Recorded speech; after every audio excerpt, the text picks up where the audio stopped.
Hey, it's Dave, and welcome to a thankfully non-sunburned edition of Zilog and Moto. Just in case you were wondering, no, it is not a good idea to go on a 9-mile hike home from the body shop after dropping off your car in the middle of the summer.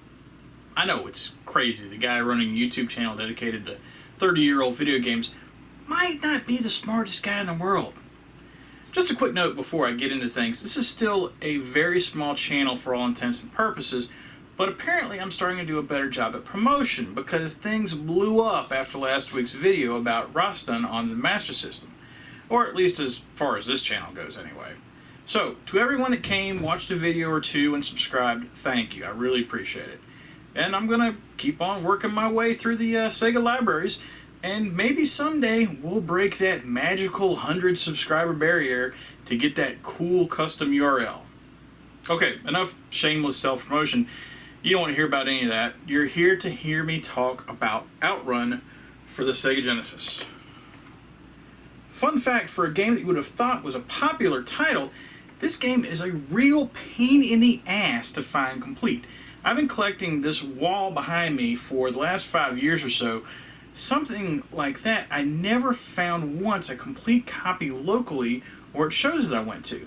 Now, maybe I missed it, that's always a possibility, but anytime I actually found it, it invariably didn't have the manual, and they still wanted $40 for it. Eventually I gave in, and this copy I picked up from eBay a few months ago just to cross it off the list. Now, there's tons of information out there about OutRun, so in this video I'm going to try to just hit some of the high points and throw out a few facts to illustrate the game. But if you're more interested about the entire series, I'd recommend checking out DJ Slopes of Slopes Game Room lengthy complete history of the series that I'll link below. So, what is OutRun? Well, for those of you that have somehow never encountered the OutRun series, I'm guessing mainly younger gamers, OutRun is specifically an arcade driving game designed by Sega legend Yu Suzuki and first appeared in the arcades in Japan on September of 25th, 1986. Yu Suzuki had previously designed Space Harrier and Hang On to run on what would later be known as the first generation of the Super Scalar series of arcade boards, but for OutRun he needed a little more power. So the second generation of the Super Scalar was born, imaginatively named the OutRun model, which would serve as Sega's state-of-the-art arcade hardware until being replaced by the X board a year later. OutRun's arcade version came in 4 models, similar to Space Harrier, with 2 stand-up versions, a sit-down version, and a deluxe version that would rock back and forth based on your driving. OutRun was wildly popular in the arcades and was ported to various 8 and 16-bit computers over the next few years, along with a port to the Master System that was one of the few Master System titles I remember playing back in the day. We'll cover that version of the game the next time we cover the series in about 100 episodes or so. It also produced many sequels both in the arcades and at home, with the Master System and the Genesis both getting 4 OutRun related titles. With that level of popularity, you'd think that OutRun would be a priority release for the Mega Drive, certainly before titles like Space Harrier 2 and Super Thunderblade, but that wasn't the case, with this version of OutRun appearing almost 3 years after the console launched in Japan, and then a few months later in the United States in October of 1991. So, was the long-awaited 16-bit port worth the wait? We'll get to that. I don't want to get ahead of ourselves. But first, a very quick look at the package, because, frankly, there's not a whole lot here to look at. Okay, and here is the package for OutRun, and it looks more or less what you'd think a pre-1992 first-party Genesis title would look like as far as the black box format's concerned. The European cover looks similar, just zoomed and cropped slightly different, but the Japanese cover diverges quite a bit. I'll insert it here so you can see what I'm talking about, but first off, the border is bright yellow, which I thought was a bit of an odd choice. But then, rather than the shot of the Testarossa from the back, they superimposed the rounded OutRun logo with a sort of super deformed version of the car. And if you don't know what I mean when I say super deformed, just Google it. I'm sure someone out there can explain it way better than me. This rounded logo actually came from the arcade version and was the basis for the Master System cover art, but as to why they slapped it over the existing artwork, I have no clue. For a while there was some controversy and lawsuits between Ferrari and Sega because Sega didn't have specific likeness rights for the Testarossa. So I don't know if the Japanese cover was done that way because of that, or if it was just a bizarre graphic design decision. But either way, the Genesis cover is iconic, so I'm okay with what we got. As far as this copy's condition is concerned, this case is in pretty good shape. There's a gouge on the front cover close to the spine, but other than that, the rest of the outer cover is intact, with no other tears or scratches, and the hang tab is intact at the top of the case. The inner cover is pristine and looks near perfect. No sun bleaching, water damage, or other edge wear to speak of. I'm glad that when I did finally track this down, I was able to find one in this good a condition. Flipping over to the back, and the rear design is definitely original. Everything is at an angle, and I'm not really sure why that is. I guess just to be different. There's 3 good quality screenshots, and if you look really closely, you can see how the corners of the screen are rounded to make it look like corners on a CRT television. Odd slanting aside, I do like how the background is the road. That's pretty clever. The flavor text is nothing special, and it doesn't really need to be, as I'm pretty sure that 99% of the people picking this box up know what they're getting into. As we open the box up, the manual and cartridges are both in really good shape. There's a little bend at the bottom, but the rest is pretty flat, and if you happen to notice as I flip it up at the camera, thin. Yeah, there's not a whole lot here in this manual, and this might be the shortest Genesis manual I've seen this side of hard driving. However, even with the dearth of pages here, it's not a bad manual. It follows the standard Sega format and layouts for first-party titles, with a few screenshots mixed in. It's just OutRun is simple enough to where there really isn't that much to explain. To make up for that, there is a nice page at the end that labels the names of each of the 15 areas, and gives a few tips, and has the classic Sega high score page to truly pad things out at the very end. Okay, I probably spent way too much time on that. Let's hurry up and get to the game itself, and see if it was worth all the years I spent looking for a complete copy. Before I go too far with this review, I should probably deal with the elephant in the room, and discuss the game directly as it compares to the arcade version. As I mentioned earlier, the arcade version of OutRun came out in 1986, almost 5 years before this version released. So, with waiting all that extra time, and especially with having the boost of running the game on the 16-bit Genesis/Mega Drive hardware, surely the Genesis version of OutRun would be pretty even with the arcade version, right? Well, in short, no. It's been a while since I played any of the OutRun series on actual arcade hardware, and I'm not sure when the last time I actually saw an OutRun machine was, although that was probably the last time I was at Galloping Ghost about 2 years ago. So instead, to refresh my memory, I booted up Yakuza 0 and walked Kazuma Kiryu to the closest Sega high-tech land to play an arcade-perfect port of OutRun. And it's still impressive. The thing I noticed the most about the arcade version of OutRun is the sense of speed you get when a car starts to really barrel down the highway. The hardware in the arcade board is specifically designed to do sprite scaling, hence why the board is part of the Super Scaler series. That hardware acceleration allows the scenery to literally zoom around your vehicle at a solid frame rate. It's not the prettiest game in the world, and some of the other cars and trucks you share the road with are flat out rough looking. And I definitely don't think they did quite as good a job with utilizing color as was done in the arcade version of Space Area, with some of the 15 areas having an overabundance of a certain color. But for an arcade machine from late 1986, it's pretty damn impressive. The Genesis/Mega Drive was designed to be based around the less expensive System family of boards, specifically the System 16, rather than the more expensive Super Scaler family. As a result, the Genesis doesn't natively support sprite scaling in hardware, a fact that Nintendo used against Sega numerous times, with the Super NES having scaling support. Sega saw the error of their ways and made sure that the Sega CD add-on supported scaling as a counter to that debate, but that didn't help gamers that couldn't afford another piece of $300 hardware. Because the Genesis didn't support scaling in hardware, programmers had to come up with another way to try to render OutRun on the screen. What they ended up doing was similar to what was done with Space Harrier on the Master System, that we looked at back in episode 62, where instead of scaling the same sprites smaller and larger, the game was instead programmed to display different sprites entirely of different sizes, to try and give the illusion of scaling. And I'm guessing this bit of trickery is part of why OutRun didn't show up until 1991.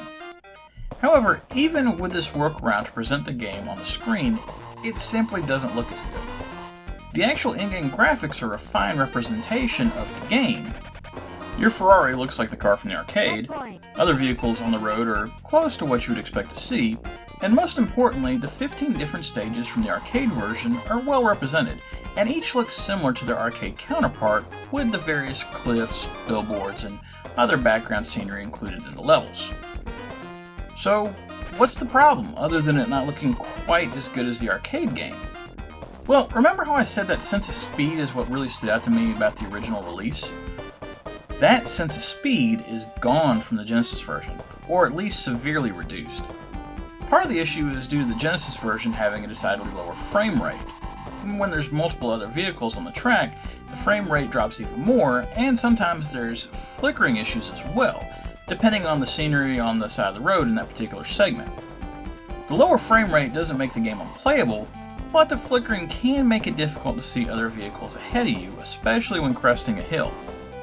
And the fact that it doesn't feel like you're going as fast when you're at speed can cause some unintended consequences, like thinking you forgot to shift into high gear, hitting the shift button, and then realize you actually were in high gear, and then having to shift again to get back up to speed, wasting precious seconds. This happened to me at least 3 times in capturing the footage for the game. Yes, I could have looked at the top of the screen where the gear and speed indicator is, but taking your eye off the road in OutRun is a recipe for disaster, which makes being able to play the game by feel all the more important. Okay, I think I've beat up the game enough about its graphics. In reality, for a 1991 Genesis title, it looks fine, especially for what they were trying to do. Let's move on to another subject. Or at least partially.